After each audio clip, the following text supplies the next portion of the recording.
গণনায় কারচুপির আশঙ্কা করছেন বিজেপি প্রার্থী অর্জুন সিং। গণনায় কারচুপির আশঙ্কা করছেন ব্যারাকপুর কেন্দ্রের বিজেপি প্রার্থী অর্জুন সিং। আগামী 4 জুন গণনা কেন্দ্র ব্যারাকপুর রাষ্ট্রগুরু সুরেন্দ্রনাথ কলেজ রিটার্নিং অফিসার ও মহকুমা শাসক গণনার কাজে প্রভাবিত করার পরিকল্পনা করেছে। গণনায় কারচুপির আশঙ্কা করে বুধবার নিজের এক্স হ্যান্ডেলে টুইট করেছে বিজেপি প্রার্থী। বৃহস্পতিবার জগদ্দলের মজদুর ভবনে সাংবাদিকদের তিনি বলেন, গণনায় কারচুপির আশঙ্কা করেই নির্বাচন কমিশনে অভিযোগ জানিয়েছি।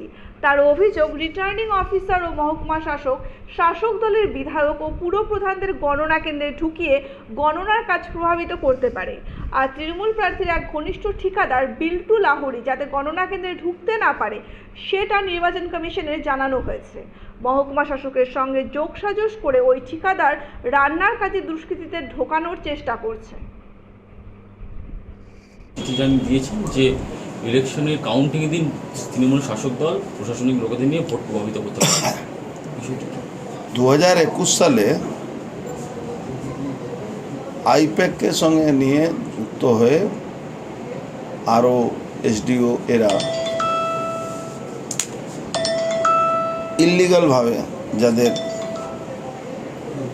পুলিশ প্রোটেকশন আছে সরকারিভাবে, কাউন্সিলর, চেয়ারম্যান, এমএলএ এদেরকে ভিতরে ঢুকিয়ে দিয়েছে। এমএলএতে তো কাউন্টিংয়ে থাকবে যেহেতু ক্যান্ডিডেট ছিল, কিন্তু যারা পুলিশ প্রোটেকশন পায়, যদি প্রার্থী না থাকে বা ইলেকশন এজেন্ট না থাকে ইলেকশন এজেন্ট যদি থাকে তাহলে কিন্তু ওদের ছাড় আছে, আর বাদ বাকি কোনো লোককে যেতে দেওয়া নিয়মে নেই।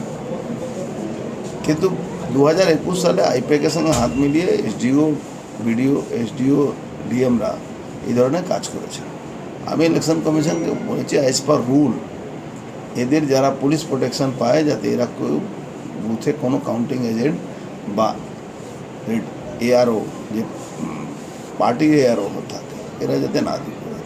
তৃতীয় হলো, ব্যারাকপুরে পার্থভৌমিকের একটা আছে, কি নাম,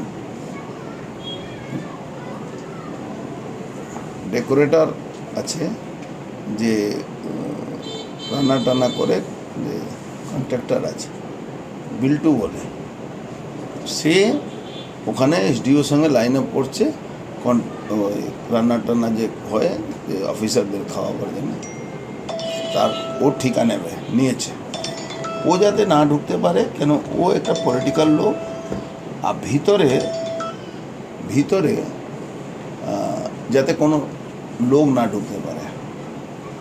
রান্না টান্না বাইরে হোক, বাইরে সাপ্লাই করুক, ভিতরে নিয়ে গিয়ে খাক, কোনো অসুবিধা নেই। কিন্তু ওর মাধ্যমে দুনিয়ার ক্রিমিনালদেরকে ঢোকাবার একটা পরিকল্পনা আছে। এইটাই আমি ইলেকশন কমিশনকে বলেছি কি এটাকে ইনশিওর করুন যাতে ইললিগাল লোক, কেন বিটার অনুভব আছে, ভিডিও যখন কাউন্টিং হয়েছিল, পঞ্চায়েত ভোট, মিউনিসিপ্যালিটি ভোট, তখন এরা জোর করে প্রভাবিত করে এরা কাউন্টিংটাকে ভিডিও এসডিওর সঙ্গে হাত মিলিয়ে তারা যে জিতেছে তাকে হারিয়ে অন্য লোকে জিতিয়ে দিয়েছে। এইটার জন্যে আমি এই ইলেকশন কমিশন দৃষ্টি রাখছি। আপনি কি কোনো রকম কারচুপির আশঙ্কা করছেন? আশঙ্কা কিছু নেই। 2021 তো 48টা সিট তো আমরা এই জন্যে হেরেছিলাম, কি লোককে ভয় দেখিয়ে বের করে দিয়েছিল।